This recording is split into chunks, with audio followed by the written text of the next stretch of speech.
ഞാനൊരു പാട്ടുപാടാം. മമ്മൂട്ടി. അതല്ല പറഞ്ഞത്.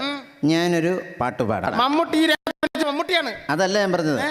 ഞാനൊരു പാട്ടുപാടാം, നിങ്ങളതിന്റെ ചരണം പാടണം. പാട്ട് പാടു പാടു. പച്ചക്കിളിപ്പവിടപാൽ വന്ന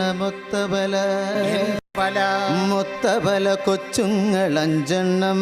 എത്രണ്ണം? അഞ്ചെണ്ണം നിൽപ്പാണ് ശംഭോ. ശംഭുവിന്റെ ഹാൻസ് ഉണ്ട്, അത് മതിയാ. ഹാൻസ് ഇതെന്താ ഇത്? ഹാൻസും ശംഭു ഒന്നും തിരികെ ചുണ്ടിന്റെ അടിയിൽ വെക്കരുത്. ഇവിടെയൊക്കെ തുളഞ്ഞു പോകും ഇതുപോലെ. അയ്യോ, നിങ്ങളതിന്റെ ചരണം നിങ്ങൾ പാടണം. ഇതിന്റെ ചരണം പാടണം. ചരണം ചരണം ചരണം ചരണം ചരണം ചരണം ഗുരു ചരണം ചരണം നാദാ ഇതുവഴി ചരണം. ഗുരു ചരണം ചരണം നാദാ ഇത്